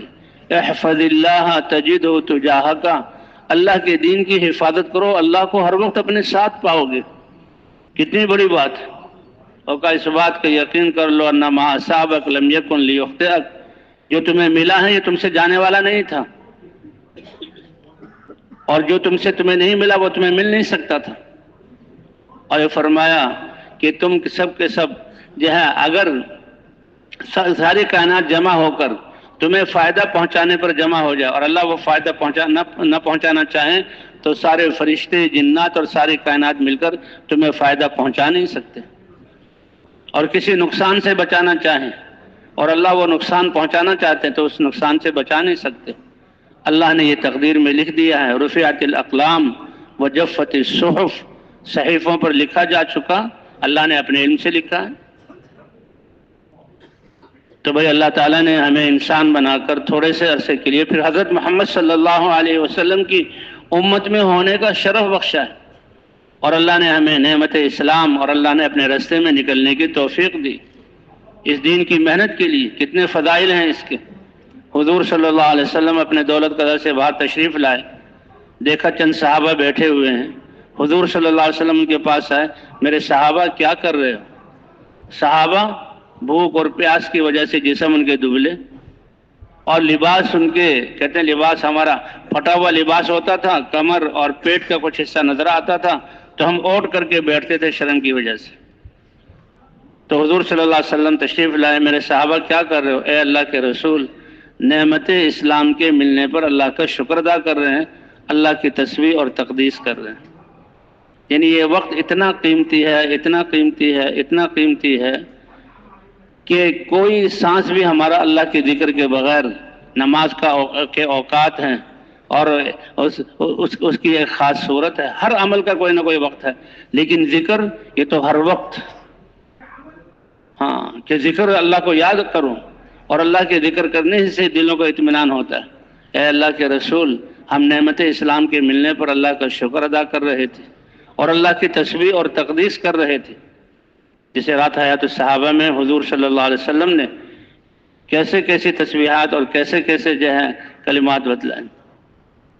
حضرت علی رضی اللہ تعالیٰ عنہ فرماتے ہیں کہ میں خود مزدوری پر جہاں ڈول نکال کر پانی سینچتا تھا، اور اس ڈول کی رسی کو سینے پر تو سینے پر نشان ہو گئے تھے، اور گھر میں حضرت فاطمہ رضی اللہ تعالیٰ عنہ چکی خود پیستی تھی، چکی پیستے پیستے ہاتھوں پہ چھالے پڑ گئے تھے، ہاتھوں پہ چھالے پڑ گئے تھے۔ حضور صلی اللہ علیہ وسلم کی خدمت میں کچھ قیدی آئے جو غلام بننے تھے، تو حضرت علی رضی اللہ تعالیٰ عنہ نے حضرت فاطمہ رضی اللہ تعالیٰ جاؤ اپنے ابا کے پاس اور ان کے پاس جا کر ان سے کچھ غلام لے آؤ۔ تو وہ گئی اور شرم کی وجہ سے جو ہے وہ کچھ بات اپنے باپ کے والد صاحب کے سامنے ذکر نہ کر سکی۔ حضور صلی اللہ علیہ وسلم خود تشریف لائے اور حضور نے پوچھا کیا بات ہے؟ حضرت علی نے کہا یا رسول اللہ اس لیے گئی، کیا میں تمہیں اس سے اچھے کلمات نہیں بتاؤں جو مجھے جبرائیل علیہ السلام نے بتائے ہیں کہ ہر نماز کے بعد سبحان اللہ یہ 33 مرتبہ، الحمدللہ 33 مرتبہ اور اللہ اکبر 34 مرتبہ۔ حضرت علی رضی اللہ تعالیٰ فرماتے ہیں کہ جب سے مجھے حضور صلی اللہ علیہ وسلم نے یہ کلمات بتلائے تھے تو میں ان کلمات کا، ان تسبیح کا اہتمام کرتا تھا، حالانکہ ایک جنگ کے موقع پر فرمایا کہ جنگ کے موقع پر بھی یہ کلمات ہم سے چھوٹے نہیں۔ تو یہ بات یہ ہے کہ یہ زندگی کی جو دولت اللہ نے عطا فرمائی ہے، زندگی کا سرمایہ، یہ بہت قیمتی دولت ہے، بہت، سب سے ایمان کے بعد سب سے قیمتی دولت یہ ہے۔ کیوں؟ اس لیے کہ اس میں یعنی جو آخرت کا سرمایہ، ایمان کی لہریں اور اللہ کے احکام کو ماننا، کہتے ہیں ایمان کے بعد سب سے بڑی جو ہے اللہ نے کا حکم ہے وہ نماز کا ہے، ایمان کے بعد نماز کا۔ جس سے ایمان سے اللہ کی معرفت کا نور آتا ہے، تو نماز بھی انسان کی زندگی کو بنانے والی۔ ان الصلاۃ تنہی عن الفحشاء والمنکر، یہ نماز تمہیں بے حیائی والے کاموں سے روکے گی اور گناہوں سے تمہیں دور رکھے گی۔ اس لیے کہتے ہیں ہم اپنے بچوں کی تربیت کرنا چاہتے ہیں جہاں ان کا ایمان اور اخلاق بنائے۔ 7 سال کا بچہ ہو جائے تو نماز کا حکم کرو اور نماز سکھاؤ، 10 سال کا ہو جائے تو نماز نہ پڑھنے پر اس کی تادیبی کارروائی کرو، تاکہ پہلی نماز جو اللہ کے دربار میں پیش ہو تو ماں باپ نے ایسی محنت اور ایسی تربیت کی ہو کہ اللہ اس کی پہلی نماز کو دیکھ کر خوش ہو جائے۔ جی ہاں، یہ نماز صحابہ کرام فرماتے ہیں کہ ایک صحابی تھے جو اسلام میں داخل ہوئے اور ابھی نئے نئے اسلام میں داخل ہوئے تھے، ان کی پرانی کچھ باتیں تھیں جو ان سے سرزد ہو جاتی تھی۔ صحابہ کرام نے حضور سے شکایت کی، اے اللہ کے رسول، فلاں اسلام میں تو داخل ہوا لیکن پرانی عادتیں ابھی چھوٹی نہیں۔ حضور صلی اللہ علیہ وسلم نے فرمایا، تم نماز پڑھتے ہوئے دیکھتے ہو اس کو؟ کہا جی ہاں، کہ یہ نماز جو ہے تمام ان برے کاموں سے اس کو روک دے گی۔ اس لیے کہتے ہیں بھی سب سے دعوت کے ذریعے، لا الہ الا اللہ کی دعوت کے ذریعے سب سے پہلے اپنے یقین کو بنایا جائے، ایمان کو مضبوط کیا جائے، اور پھر 100% مسلمانوں کو نماز والا بنایا جائے، کیونکہ نماز ایک ایسی عبادت ہے 5 دفعہ اللہ تعالیٰ اپنے گھر بلواتے ہیں کہ اس میں صحیح حج ہے، انسان حج میں جاتا ہے، مال بھی لے کر جاتا ہے، جان بھی لے کر جاتا ہے، کتنے دنوں احرام کی حالت میں ہوتا ہے، کھاتا بھی ہے، پیتا بھی ہے، سوتا بھی ہے، باتیں بھی کرتا ہے۔ روزہ ہے، سال میں یا 1 مہینے روزے کے دوران تجارت اور باقی کام بھی چلتے ہیں، لیکن نماز تو ایک ایسا پیارا عمل ہے کہ جناب جب اللہ اکبر کہتا ہے تو پاؤں کے ناخن سے لے کر سر کے اعضاء تک سارے اعضاء کو، حتیٰ کہ دل اور دماغ کو بھی اللہ کے حکم کا پابند کر دیتا ہے۔ اللہ کو سب سے زیادہ اس لیے فرماتے ہیں جعلت قرۃ عینی فی الصلاۃ، حضور صلی اللہ علیہ وسلم نے فرمایا میری آنکھوں کی ٹھنڈک نماز میں بنا دی گئی۔ وہ تو 50 نمازیں اللہ تعالیٰ نے عطا فرمائی تھی۔ حضور صلی اللہ علیہ وسلم اللہ کے دربار میں معراج کی رات میں اللہ کے دربار میں پیش ہوئے، اور اللہ کے سامنے پیش کیا کیا؟ التحیات للہ والصلوات والطیبات، اے اللہ میری ساری بدنی عبادتیں، مالی عبادتیں، قولی عبادتیں، یہ میں آپ کے سامنے پیش کرتا ہوں۔ یہ ہے وہ سرمایہ جو آخرت میں دیکھا جائے گا اور اللہ کے سامنے پیش۔ حضور صلی اللہ علیہ وسلم نے فرمایا کہ حدیث قدسی ہے کہ تم میں سے کوئی ایک ایسا نہیں کہ جس سے اللہ براہ راست بات نہ کرے، الا سیکلمہ ربہ لیس بینہ وبینہ ترجمان، کوئی دوسرا واسطہ اور ترجمان اللہ نہیں بنائیں گے، اور فرمائیں گے اللہ فرمائے اے میرے بندے، انسان بنایا تھا، جسم کے یہ اعضاء دیے تھے اور ساری نعمتیں دی تھی، بتاؤ میرے لیے اور آج کے دن کے لیے کیا کر کے آئے؟ اللہ کے لیے کیا کیا اور آخرت کے لیے کیا کیا؟ کیونکہ آخرت کا سرمایہ ایمان اور اعضاء کو اللہ کے حکم کے مطابق استعمال کرنا ہے۔ جیسے دنیا کے پولیس اور فوج اور وکیل، دنیا میں لباس ہوتا ہے خاص قسم کا، اور ان کے عہدے ہوتے ہیں اور ان سے ان کی حیثیت کو پہچانا جاتا ہے، تو ساری کائنات، یہ پہاڑ، یہ ریت کے ٹیلے، یہ جنگل کی جڑی بوٹیاں اور درخت اور درندے انسان کو پہچانتے ہیں اس کے ایمانی اور دینی سرمایہ کی وجہ سے۔ ان کا ایک نور ہوتا ہے، تو یہ انسان کو پہچانتے ہیں، اس کی نمازیں، اللہ کا ذکر، ایمان کی لہریں، دعوت کے انوارات، تعلیم میں بیٹھنے کے انوارات، یہ سرمایہ ہے انسان کا جو ہر وقت اس کے ساتھ ہے۔ یہ کہیں دنیا کے مال و اسباب سب کچھ، ارے انسان اپنے گھر کو ساتھ نہیں لے آ سکتا، گھر کے اسباب سارے جو ہے ساتھ نہیں لے آ سکتا، اور گھر میں ہوتے ہوئے کئی کمرے ہیں لیکن ایک ہی چارپائی پر سوئے گا، ایک ہی جوڑا کپڑا پہنے گا، ساری چیزوں کو استعمال نہیں کر سکتے۔ لیکن دین کا سرمایہ، ایمان کی لہریں، نمازوں کا نور، تلاوت کا نور، دعوت کا نور، روزوں کا نور، یہ سب کچھ انسان کے ساتھ ہوتا ہے، یہ سرمایہ انسان کے ساتھ چلتا ہے، اور کائنات میں اتنا شعور ہے کہ یہ کتنی بڑی دولت والے ہیں۔ اس لیے ابراہیم علیہ السلام کو آگ میں ڈالا گیا، اللہ نے حکم دیا، آگ نے جلایا نہیں۔ حضرت نوح علیہ السلام کے اوپر سے بھی پانی برسا، نیچے سے بھی، حضرت نوح علیہ السلام اور ایمان والوں کو اللہ نے کشتی کے ذریعے سے محفوظ کیا۔ قوم عاد پر اللہ نے ہوا بھیجی، فرمایا قوم عاد وہ تھی کہ ان جیسے بڑے جسم والا دنیا میں ہم نے کسی قوم کو نہیں بنایا تھا۔ التی لم یخلق مثلھا فی البلاد، آبادیوں اور شہروں میں ان جیسے بڑے جسم والے ہم نے پیدا نہیں کیے، لیکن انسان عجیب جو ہے دھوکے میں آ جانے والا ہے کہ اپنی جسمانی طاقت میں ایسے گھومنے میں آئے کہ اللہ ہی کو بھول گئے، اور انہیں نعرہ مارا من اشد منا قوہ، ہم سے زیادہ طاقتور کون ہے؟ اللہ نے نبی کو بھیج کر سمجھایا، اے میرے بندو، اے میرے بندو، جس اللہ نے تمہیں عدم سے وجود دیا ہے، جس اللہ نے تمہیں عدم سے وجود دیا ہے، تو تمہاری سمجھ میں نہیں آتا کہ وہ تم سے زیادہ طاقتور ہیں؟ تو جب نافرمان ہوئے تو اللہ نے حضرت ہود علیہ السلام کو کلمہ دے کر، لا الہ الا اللہ، اس کلمے کو دے کر بھیجا، اور حضرت ہود علیہ السلام اس کلمے کو لے کر پھرے، اور کیسے، یا قوم، اے میری قوم۔ حضرات انبیاء کرام کے دل میں کیسی اپنائیت ہوتی ہے، کیسی شفقت ہوتی ہے، اور وہ انسانوں کو کیسے نقصان سے نکال کر ایک حقیقی علم، اللہ کی پہچان اور اللہ کا دین ان کو بتلاتے ہیں، اور جہنم کے راستے سے نکال کر جنت کے راستے پر ڈالتے ہیں۔ اے میری قوم، انی لکم ناصح امین، میں تمہارا بڑا ہمدرد ہوں، میں تمہارا بڑا خیرخواہ ہوں، یہ یقین دلاتے ہیں۔ مجھ میں عقل کی کمزوری نہیں ہے، میں کوئی بے وقوف نہیں ہوں، میں کامل انسان اللہ کا نبی ہوں، تمہارا ہمدرد خیرخواہ ہوں، اللہ نے ایک دین کی امانت دی ہے، اس امانت کو لے کر آیا ہوں، تو میری اتباع کر لو اور لا الہ الا اللہ کی گواہی دے لو۔ تو ہود علیہ السلام اس کلمے کو لے کر پھر رہے ہیں۔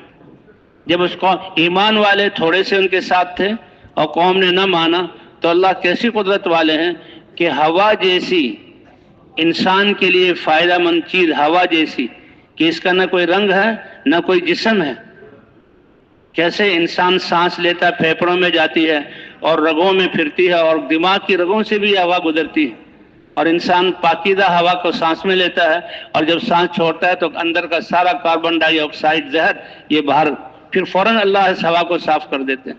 اے اللہ، تیری کون کون سی جو ہے نعمت کا ہم شکر ادا کریں۔ تو ہود علیہ السلام جب دعوت دی تو اللہ نے ہوا کے ذریعے، کیونکہ بڑے بڑے جسم تھے اور بڑی بڑی چٹانوں سے انہوں نے اپنے گھر بنائے ہوئے تھے، بڑے مضبوط گھر تھے، ہوا نے جب ان کے قدموں کو اکھاڑا تو وہ اپنے گھروں میں داخل ہوئے، اور گھروں کی کھڑکیاں اور ان نے جہاں دروازے بند کیے، اللہ نے ہوا کے ذریعے کھڑکیوں اور دروازوں کو اکھاڑا، اور کئی قوموں کے بارے میں جعلنا عالیہا سافلہا، کہ ہم نے ان کی بنیادوں کو اوپر کر دیا اور چھتوں کو نیچے کر دیا۔ اچھا، یہ ہوا کافروں کو تو ہوا میں اڑا کر ان کے جو ہے وہ زمین پر پٹک رہی ہے، اور ایمان والوں کے وہی اسی جگہ پر ایمان والے ہیں، حکم ہے کہ ایمان والے کے کپڑے بھی نہ پھڑپھڑائیں۔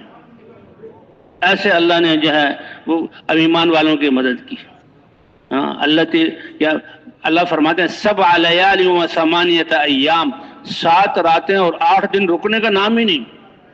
ہاں، 7 لیال و 8 ایام حسوما فتر القوم فیہا سرعا کأنہم اعجاز نخل خاویہ، ہوا نے ان کو فضاؤں میں اڑایا اور گردن کے بل زمین پر پٹخا، اور آبادیوں میں وہ ایسے الجھے ہوئے تھے جسے گھنے باغات آندھیوں کی وجہ سے جڑ سے اکھڑ کر ایک دوسرے میں الجھ کر رہ جاتے ہیں۔ تو اس طرح اللہ تعالیٰ نے نبیوں کو دین اور کلمہ اور اس کی دعوت دے کر بھیجا۔ حضرات انبیاء کرام کے آنے سے اللہ کی معرفت کا نور آتا، دین پر چلنا آسان ہوتا، اور جب دین وجود میں آ جاتا، اللہ قرآن میں فرماتے ہیں کہ ہم نے ہمیشہ زمین کا وارث ایمان والوں کو بنایا، کہ انہیں اللہ کو پہچانا، اللہ کے حق کو پہچانا، اور اللہ نے جو دین اتارا ہے لوگوں کی ادائیگی حقوق والا، انہوں نے اس دین پر عمل کیا اور لوگوں کے حقوق ادا کیے، عدل اور انصاف والے بنے، تو ہم نے زمین کا وارث ان کو بنایا۔ لیکن انسان کی یہ فطرت ہے، اللہ فرماتے ہیں کہ میں تمہیں نعمتیں عطا کرتا ہوں، نعمتوں کی بارش تم پر برساتا ہوں، اور تم نعمتوں میں لگ کر سب سے پہلے اللہ کو بھول جاتے ہو۔ پھر اللہ دوسرا نبی بھیجتے ہیں، انبیاء کرام آتے رہے، پیدر پہ آتے رہے، انبیاء کرام علم لے کر اترتے تھے اور دعوت سے ابتدا کرتے تھے، پھر علم پر چلاتے تھے، اور جب حق وجود میں آ جاتا تو اللہ نے بڑی بڑی باطل قوموں کو، اللہ نے طاقتوں کو نیست و نابود کر دیا۔ نوح علیہ السلام کی قوم کثرت والی تھی، اپنی کثرت پہ گھمنڈ کرتی تھی، اے نوح تمہیں ماننے والے تو بہت تھوڑے سے ہیں، ہم کتنے زیادہ ہیں، اللہ نے پانی میں ڈبویا۔ قوم عاد کو اپنی طاقت پر گھمنڈ تھا، اللہ نے ہوا کے ذریعے ان کو ہلاک کیا۔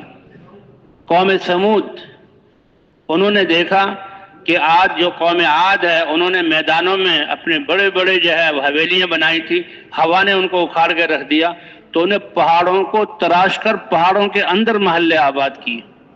کتنی بڑی عمر دی اور کیسی صنعت اللہ نے ان کو دی، کیسی سمجھ دی۔ صالح علیہ السلام آئے، اے میری قوم یہ سب کچھ اللہ کا دیا ہوا، اللہ کو مان لو تو اللہ تمہاری ان چیزوں میں برکت دیں گے۔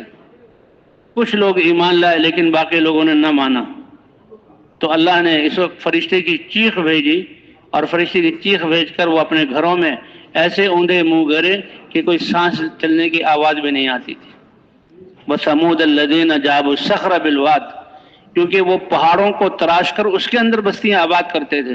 کیوں کہ ان سے پہلے جو قوم عاد تھی ان کے بڑے بڑے پتھروں والی اور بڑے بڑے مضبوط ان کی عمارتیں تھیں ہوا کے ذریعے، تو انہوں نے کہا پہاڑوں کو ہوا کیا کرے گی؟ اللہ فرماتے ہیں کہ میں تو قدرت والا ہوں، وَلِلَّهِ جُنُودُ السَّمَاوَاتِ وَالْأَرْضِ، سارے آسمان اور زمین کے لشکر کس کے لیے ہیں؟ اللہ کے لیے۔ تو انہوں نے پہاڑوں میں اپنے گھر بنائے، روشنی کا انتظام کیا، ہواؤں کے گزرنے کا انتظام کیا۔ اللہ نے نبی بھیجے، ٹھیک صالح علیہ السلام، اے میری قوم اللہ کو تو پہچانو، اللہ پر ایمان تو لے آؤ، اور اللہ کے اتارے ہوئے دستور زندگی جو میں لے کر آئے اس پر عمل کرو۔ اللہ تمہیں دنیا میں بھی تمہاری بنا دیں گے، آخرت بھی بنا دیں گے۔ لیکن انسان جب قوم کو دیکھ کر چلتا ہے اور عقل پر چلتا ہے تو یہ عقل اور یہ دنیا کا یہ ساز و سامان یہ تو دھوکہ دینے والی۔ لا تغرنکم الحیات الدنیا ولا یغرنکم باللہ الغرور، یہی تو امتحان ہے اور یہی تو انسان کی ابتلا ہے کہ ہوتا ہوا چیزوں سے نظر آ رہا ہے اور کرنے والی ذات کس کی ہے؟ اللہ کی ہے۔ یہ دنیا کی زندگی تمہیں دھوکے میں نہ ڈال دے، اور شیطان تو ہے ہی تمہارا دشمن، یہ تو بہت دھوکے باز ہے، قسمیں کھاتا ہے اور کہتا ہے کہ میں تمہارا ہمدرد ہوں، حالانکہ یہ بہت زیادہ یعنی عدو مبین ہے، تو اس کو تم دشمن بنا کر رکھو۔ تو صالح علیہ السلام نے جب دعوت دی تو چند لوگ ایمان لے آئے، اللہ نے فرشتے کی چیخ کے ذریعے ان کے کلیجے پھاڑے اور ان کو ایمان والوں کے علاوہ باقی سب کا نام و نشان مٹا دیا۔ تو یہ اللہ کی سنت ہے کہ اللہ تعالیٰ حضرات انبیاء کرام کو دین دے کر بھیجتے تھے، وہی ان پر اترتی تھی، اور انبیاء کرام خود قوموں کے پاس آ کر اس دعوت والی محنت کو کرتے تھے، اور دعوت والی محنت سے ایمان بنتا تھا دین پر۔ اور اللہ فرماتے ہیں ہمیشہ ہم نے ایمان والوں کو زمین کا وارث بنایا اور وعدہ کیا ہے، وعد اللہ الذین آمنوا منکم وعملوا الصالحات لَيَسْتَخْلِفَنَّهُمْ فِي الْأَرْضِ كَمَا اسْتَخْلَفَ الَّذِينَ مِنْ قَبْلِهِمْ، کہ ایمان اور اعمال والوں کے ساتھ ہمارا وعدہ ہے، زمین کی خلافت ہم ان کو عطا فرمائیں گے، اور یہ زمانے کی خوردبین دوربین تمہارے ساتھ ہے، جیسے کہ پہلے خلیفہ بنایا ہم نے، زمین کا وارث ایمان والوں کو بنایا، اور قیامت تک اللہ کا یہی دستور ہے۔ حضور صلی اللہ علیہ وسلم بھی جب اس کلمے کو لے کر آئے فرمائے اتنا بڑا علم والا کلمہ ہے، اس کلمے کا دل سے اقرار کر لو، اس کلمے کے مطابق اپنی زندگی بنا لو، کیوں کہ عبادت کے لائق اور ماننے کے لائق اور لا الہ الا اللہ، اللہ کے علاوہ کوئی نہیں، کہ اللہ کی ہم نے ماننی، لیکن ماننی کس کے طریقے پر؟ محمد الرسول اللہ۔ فرمایا اے میری امت تم اپنے نصیبے پر فخر اور ناز کرو کہ بغیر نبی کے اللہ نے کسی قوم کو چھوڑا نہیں، دنیا میں بھی قوموں کی اور امتوں کی نسبتیں نبیوں کی طرف، اور آخرت میں بھی قوموں کی نسبتیں امتیں، ان کا حشر اپنے نبیوں کے ساتھ ہوگا۔ لیکن تم کتنی خوش قسمت ہو اے میری امت کہ تمہاری نسبت اللہ کے حبیب حضرت محمد صلی اللہ علیہ وسلم کے ساتھ ہے، اور قیامت میں بھی تم ان کے ساتھ ہوگے، اور امت محمد کے نام سے تمہیں پکارا جائے گا۔ فرمایا تمہارے لیے خوش نصیبی کی بات ہے کہ میرے جیسا نبی تمہیں عطا فرمایا، اور میرے لیے خوش نصیبی کی بات ہے ایک تو اتنی بڑی امت عطا فرمائی، اور پھر وہ امت عطا فرمائی کہ امت ہوتے ہوئے کام وہ نبیوں والا کرے گی، کام نبیوں والا۔ حضرات انبیاء کرام کی ذمہ داری زمانے، علاقے، قوم کے اعتبار سے محدود ہے، لیکن اے میری امت تمہاری جو ذمہ داری محدود نہیں ہے، پوری روئے زمین، قیامت تک آنے والے زمانے اور سارے انسان تمہاری میدان میں محنت کا میدان ہے۔ کہ جی میں تجارت کرتا ہوں، لوگوں کے گھروں میں چیزیں پہنچ جائیں، میں جہاں انجینئر ہوں لوگوں کے گھر بناتا ہوں، اور میں جہاں ڈاکٹر ہوں لوگوں کا علاج کرتا ہوں۔ اے امت محمدیہ، اللہ نے وہ دین تمہیں دیا ہے کہ جس دین کا تعلق ساری انسانیت اور قیامت تک آنے والی نسلیں اور دن کا اس کائنات کا باقی رہنا، سلامت والا رہنا اور سارے انسانوں کی آخرت کا بننا جس محنت کے ساتھ ہے، اللہ نے وہ محنت عطا فرمائی ہے۔ تو بھئی اس محنت سے سستی اور اس محنت میں کوتاہی کتنا بڑا جرم۔ اس لیے ربنا ظلمنا انفسنا، اے اللہ آپ نے ہمیں انسان بنایا، کلمے کی دولت عطا کی، حضرت محمد صلی اللہ علیہ وسلم کی امت میں ہونے کا شرف بخشا اور حضور والی محنت، اور بتایا تمہاری ذمہ داری سارے انسانوں کی ہے۔ اے اللہ ہم نے جو وقت دنیا بنانے میں اور اپنی ذات کو بنانے میں لگایا، اے اللہ ہم نے اپنی جانوں پر کتنا ظلم کیا، اے اللہ ہمیں معاف فرما دے۔ اس لیے کہتے ہیں اس میں معافی مانگنا، رونا اللہ کے سامنے، اور اللہ کا شکر ہے کہ زندگی کے لمحات ابھی باقی ہیں۔ اس بقیہ زندگی میں یہ نیت کرنا کہ اے اللہ بقیہ زندگی اور ساری صلاحیتیں ہم تیرے دین پر چلنے، تقوی والی زندگی اختیار کرنے اور ساری امت کو حضور کی محنت پر کھڑا کرنے اور ساری انسانیت کو تقوی والی زندگی پر بلانے میں ہم اپنی صلاحیتیں لگائیں گے۔ کیوں بھائی اس کی نیت کرتے ہیں نا انشاءاللہ۔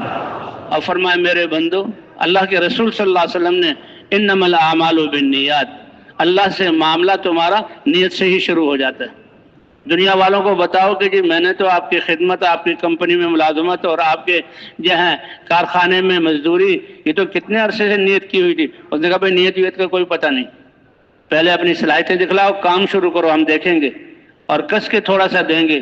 اللہ فرماتے میرے بندے جب سے تم نے نیت کی اسی وقت سے میری دین تمہارے لیے شروع ہو گئی۔ اے اللہ ہم نبی کی محنت کو مقصد بنا کر اور جہاں دنیا میں زندہ رہیں گے اور اپنی ساری صلاحیتیں لگائیں گے تو اللہ کے ہاں ہم اس محنت والے شمار ہو جائیں گے۔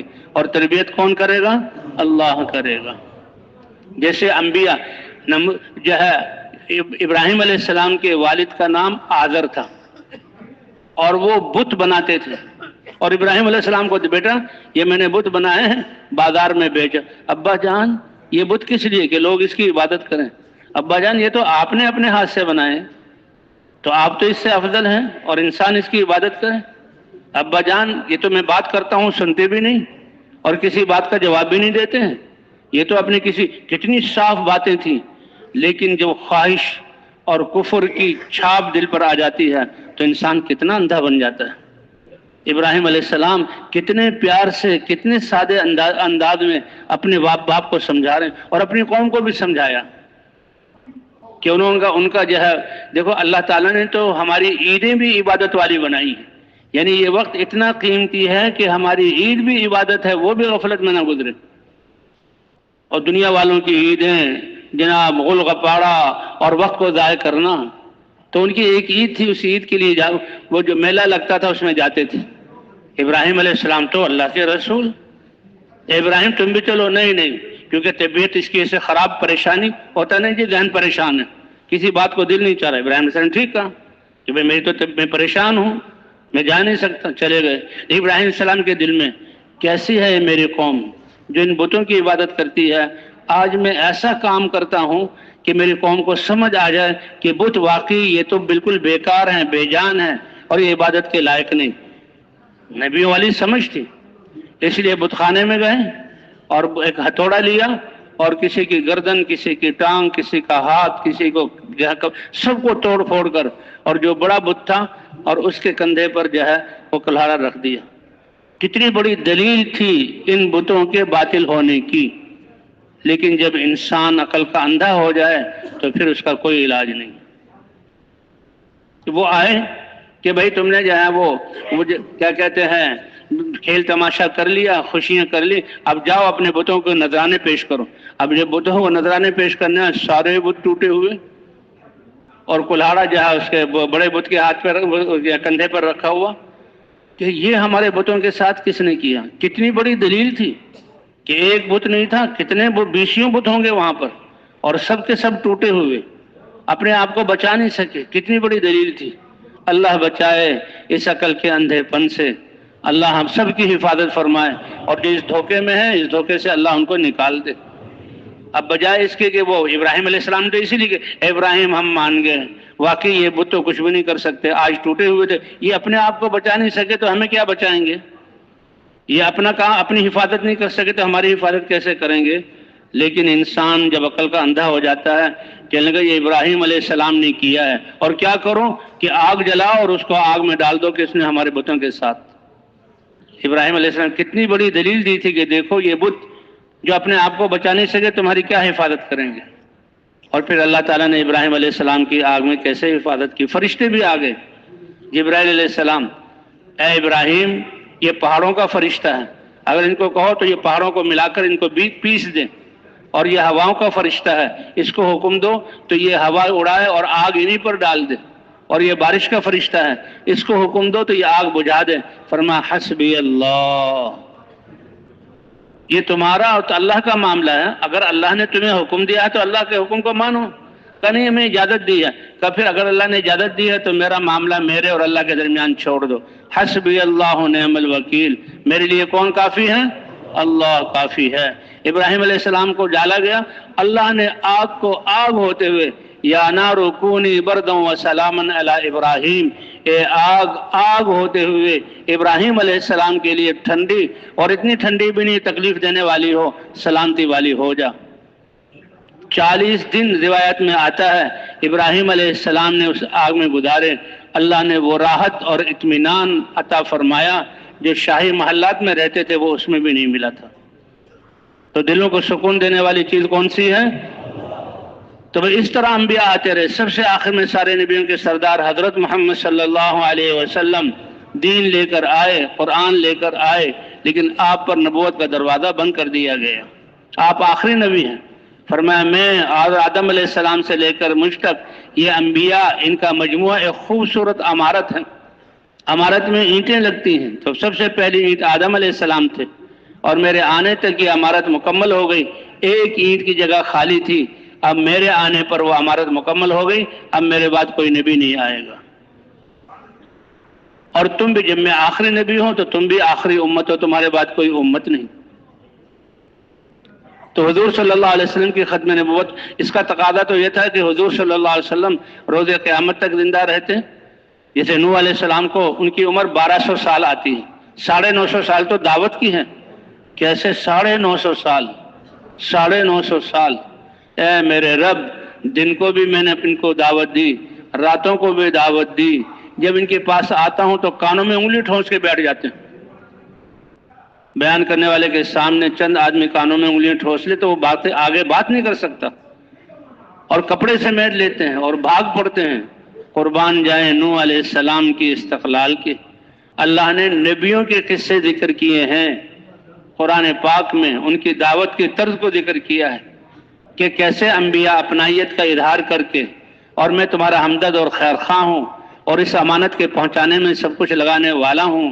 اللہ تعالیٰ نے کتنی بڑی جہاں ہمارے شرافت بخشی ہمیں حضور صلی اللہ علیہ وسلم کی امت میں پیدا کر کے۔ فرمائے میرا احسان ہے کہ ہم نے اپنے نبی کو 63 سال کے لیے دنیا میں بھیجا، اور 23 سال ان سے محنت کروائی، اور پھر ان کو اپنے پاس بلا لیا، اور آپ کی ختم نبوت کی وجہ سے ہم نے آپ کی امت کو اس کام کے لیے چنا۔ انبیاء کے لیے استعفاء، جی ہاں، پسند کرنا، اختیار یا چننا، اجتباء، برگزیدہ بنانا، یہ جو الفاظ نبیوں کے لیے ہیں وہ سارے الفاظ اس امت کے لیے اللہ تعالیٰ نے قرآن پاک میں ذکر کیے۔ پسند کیا گیا، چنا گیا، برگزیدہ بنایا گیا، کہ ہمارا احسان ہے کہ حضرت محمد صلی اللہ علیہ وسلم کو ہم نے کچھ عرصے کے لیے بھیجا۔ وجاہدوا فی اللہ حق جہادہ هو اجتباکم، کہ تم اپنی جان اور مال کو اللہ کے کلمے کو بلند کرنے کے لیے لگاؤ، یہ اللہ نے تمہاری ڈیوٹی مقرر کی ہے، اور اس کے لیے اللہ نے چنا ہے۔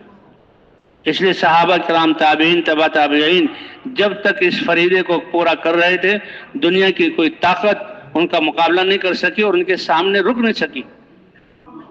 صحابہ کرام، ان کے جسم فقر و فاقے کی وجہ سے بالکل راڑ کی طرح پتلے ہوتے تھے، اور کیا کہتے دین کی محنت کی وجہ سے ان پر پورے کپڑے بھی نہیں ہوتے تھے، اور تعداد بھی ان کی کم، اور ہتھیار بھی ان کے پاس نہیں، لیکن اللہ کی مدد کو لے کر میدانوں میں اترتے تھے، اور کیا کہتے تھے؟ ابتعثنا اللہ، ہمیں کس نے بھیجا ہے؟ اللہ نے بھیجا ہے۔ ابتعثنا اللہ، بھیجنے والا بھیجے ہوئے کے ساتھ ہوتا ہے، ہمیں اللہ نے بھیجا ہے۔ اور کس نیت سے جاتے تھے؟ آج کروڑوں نوجوان اسلامی ممالک سے غیروں کے ملکوں میں گئے ہوئے ہیں، لیکن دینے کے لیے نہیں، ان سے لینے کے لیے۔ اور صحابہ کرام جاتے تھے، کہتے ہمیں کچھ نہیں چاہیے۔ وہ کہتے کس لیے آئے ہو؟ کیا تمہارے علاقے کی گرمی نے تمہیں ستایا ہے؟ ٹھنڈے علاقوں نے کہا نہیں، تمہارے علاقوں کی ٹھنڈک کو استعمال کرنے کے لیے نہیں۔ کیا تمہاری بھوک نے تمہیں ستایا ہے؟ کھانا لینے آئے؟ کہا نہیں۔ کیا تمہارے جسم ننگے ہیں، گرمی سردی سے تم تنگ ہو یا تو لباس نے؟ کہا نہیں، ہمیں اللہ نے بھیجا، ہم خود نہیں آئے۔ تو اسی طرح بھائی اس دعوت کے لیے یہ سمجھایا جا رہا ہے کہ ہم میں سے ہر ایک اس بات کا یقین کر لے کہ ہم اللہ کی طرف سے بھیجے ہوئے ہیں، اس لیے جس کام کے لیے اللہ نے بھیجا ہم نے وہ مقصد بنا کر کرنا ہے۔ تو اس کے لیے تیار ہیں بھائی انشاءاللہ کہ اللہ نے ہمیں بھیجا ہے۔ لِنُخْرِجَكُم مِّنْ عِبَادَةِ الْعِبَادِ إِلَىٰ عِبَادَةِ رَبِّ الْعِبَادِ۔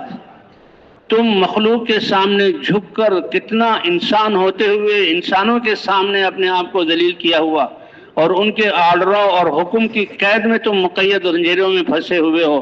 اس قید اور پابندی سے نکال کر ایک اللہ جس کا حکم ساری کائنات میں چلتا ہے اس کے سامنے جھکانے کے لیے آئے ہیں۔ کتنی بڑی عزت ہے۔ من عبادت العباد الى عبادت رب العباد۔ کسی چودھری کے گاؤں میں رہتے ہوئے چودھری کے خلاف بات کرو گے تو وہ اطمینان سے نہیں رہ سکتا، تو یہ کائنات اللہ کی، اللہ کو ناراض کر کے جو ہے ہم دنیا میں اطمینان سے رہ سکتے ہیں؟ تو کائنات کی اور مخلوق کی عبادت سے نکال کر اللہ کی عبادت کی طرف۔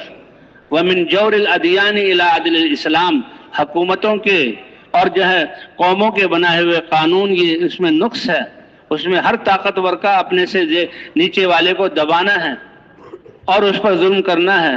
تو باقی لوگوں کے بنائے ہوئے طریقہ زندگی کے ظلم سے نکال کر اللہ کے اسلام عدل والے جو ہے اسلام کی طرف بلانے کے لیے، کیونکہ اللہ کی ذات غنی ہے اور اللہ کے خزانے بھرے ہوئے ہیں، اور اللہ نے یہ دین تمہیں دینے کے لیے فرمایا من عبادت العباد الى عبادت رب العباد ومن ضیق الدنیا الى من جور الادیان الى عدل الاسلام۔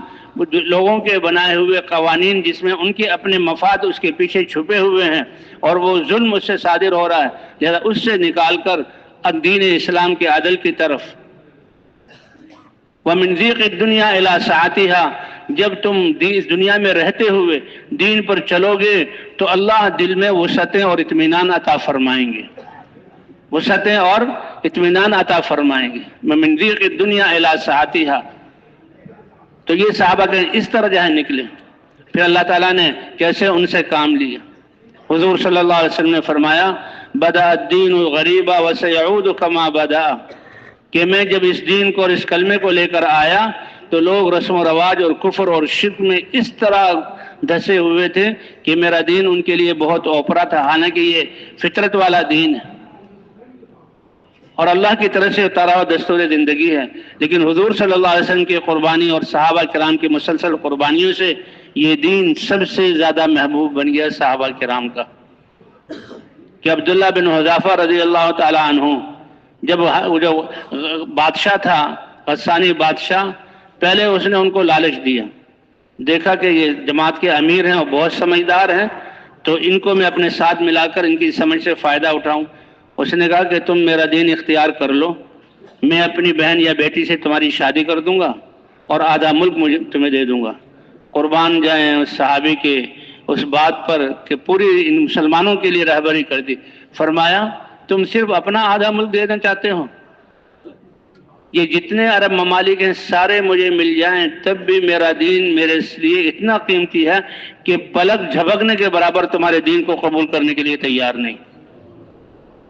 آج تو تھوڑے سے پیسوں پر انسان اللہ کے نام کی قسمیں کھا کر اللہ کے نام کی توہین کرتا ہے۔ کہ یہ تمہارا صرف ملک نہیں، سارے عرب ممالک مجھے مل جائیں، سارے خزانے مل جائیں تب بھی پلک جھپکنے کے برابر میں اللہ کا دین چھوڑنے کے لیے تیار نہیں ہوں۔ کا پھر کہ دیکھا بھائی جب لالچ سے جو ہے یہ کیا کہتے ہیں یہ قابو نہیں آیا، ہم نے کتنی بڑی پیشکش کی، اس کو نہیں پتا کہ اللہ کے نبی ایسا کلمہ لائے ہیں کہ اس میں وہ امید والا کلمہ ہے کہ امید ہو تو اللہ سے، اور خوف والا کلمہ ہے کہ ڈر ہو تو اللہ کا۔ جو اللہ سے ڈرے گا تو اللہ کسی چیز سے اس کو ڈرنے نہیں دیں گے، جو اللہ سے امید باندھ لے گا اللہ کسی کے حوالے اس کو نہیں کریں گے۔ تو انہیں سمجھا کہ بھئی یہ میں نے پیشکش کی ہے چیزوں کی، اس کے دھوکے میں تو آئے نہیں، لہذا اپنی طاقت کا مظاہرہ کیا جائے۔ کہا اس کو سولی پہ چڑھا دو اور تیر اندازوں کو بلاؤ، تیر اس پر چلائیں، نشانہ ایسے کریں کہ اس کے جسم کو لگے گا لیکن جسم کے ساتھ سرسراہٹ کے ساتھ گزر جائیں۔ انہوں نے اپنے ترکش خالی کر دیے۔ بادشاہ نے پوچھا کیا ہوا، ڈرا؟ کہا اس کے چہرے پر تو ایسا اطمینان تھا کہ ہمارے سارے تیر ختم ہو گئے اور اس کے ماتھے پر خوف کی شکن بھی نہیں آئی۔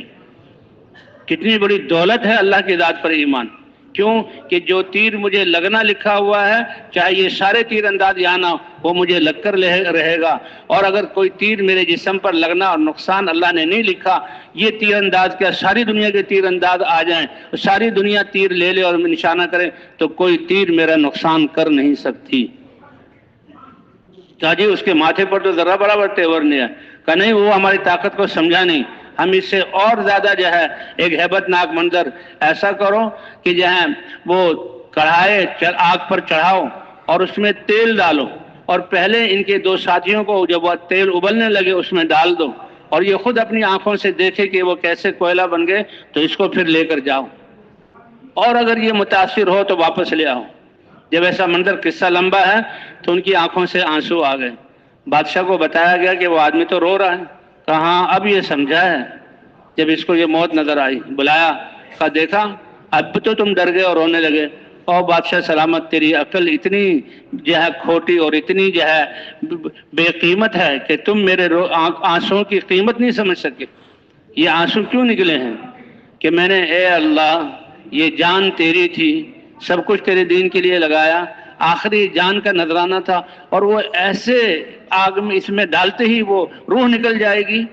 اے اللہ کاش میرے جسم میں جتنے بال ہیں اتنی روحیں ہوتی اور ہر روح کو اس طرح قربان کرتا، تب بھی تیرا حق ادا نہ ہوتا۔ یہ ہے مسلمان کی شان۔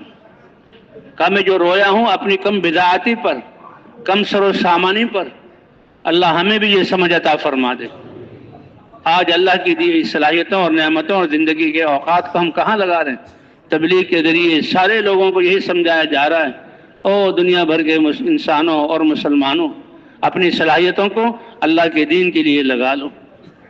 کہا میں تو وہ بادشاہ اتنا متاثر ہوا کہ ایک دم وہ پانی پانی ہو گیا، اور کہا تمہاری زبان سے جو الفاظ نکلے بہت قیمتی ہیں، میں تمہیں بھی چھوڑنے کے لیے تیار ہوں، تمہارے ساتھیوں کو بھی، کہ ایسا آدمی، ایسا روحانی آدمی۔ بادشاہ ان سے متاثر ہوا۔ کہا تم اپنے ان ہونٹوں سے جن سے تم نے بات کی ہے میری پیشانی پر بوسہ دے دو تو میں تمہیں بھی چھوڑ دوں گا اور تمہارے قیدی ساتھیوں کو بھی چھوڑ دوں گا۔ ان کا دل نہیں مان رہا تھا کہ میں یہ عیسائی ہوتا ہوئے دین اسلام قبول کیا نہیں اور ہمارے نبی کا کلمہ اس نے بھرا نہیں اور میں اس کی پیشانی کو بوسہ دوں، لیکن کہیں ایسا نہ ہوتے مجھے تو چھوڑ دے لیکن میرے ساتھیوں کو تکلیف پہنچائے گا، اس لیے ساتھیوں کی تکلیف کی وجہ سے پیشانی پر بوسہ دیا۔ اس نے ان کو بھی آزاد کیا، ساتھیوں کو بھی آزاد کیا۔ حضرت عمر رضی اللہ تعالیٰ کو زمانہ تھا اور مدینے میں پہنچے، کوہرام مچ گیا۔ حضرت عمر کو واقعہ سنایا۔ حضرت عمر نے کہا یہ ایسا واقعہ ہے کہ سارے صحابہ کے سامنے آنا چاہیے اور پھر رہتی دنیا تک تمہارا یہ واقعہ آنا چاہیے، جس سے آج ممبر پہ یہ بیان کیا جا رہا ہے۔ الصلاۃ جامعات، ان کی آواز لگی اور سارے صحابہ جمع ہوئے، تابعین جو تھے جمع ہوئے، اور جمع ہو کر حضرت عمر نے کہا بیان کرو اے ابن رواحہ۔ عبداللہ بن حذافہ رضی اللہ عنہ کا نام تھا۔ بیان کرو یہ سارا واقعہ بیان کیا۔ حضرت عمر نے دیکھا کہ انہوں نے جو اپنے ساتھیوں کی آزادی کے لیے اس کی پیشانی پر بوسہ دیا تھا، ان کے دل پر بوجھ ہے، تو اس بوجھ کو دور کرنے کے حضرت عمر نے فرمایا کہ عبداللہ بن حذافہ رضی اللہ تعالیٰ عنہ کو سب سے پہلے میں ان کی پیشانی پر بوسہ دیتا ہوں اور مسلمانوں سے کہتا ہوں کہ ان کی پیشانی پر بوسہ دیں۔ تو بھائی یہ تھی صحابہ کرام کے اپنے جان اور مال کو اللہ کے لیے لگانے والے۔ آج ہمیں اللہ تعالیٰ نے یہ کام دیا ہے، زندگی کی سانس اور صلاحیتیں باقی ہیں، ہم سب اس بات کا عزم کریں کہ اے اللہ بقیہ زندگی حضور کی محنت کو اپنی زندگی کا مقصد بنا کر ہم کریں گے اور ساری صلاحیتیں اس کے لیے لگائیں گے۔ تو بھئی کون کون تیار ہے اس کے لیے؟ کون کون تیار ہے؟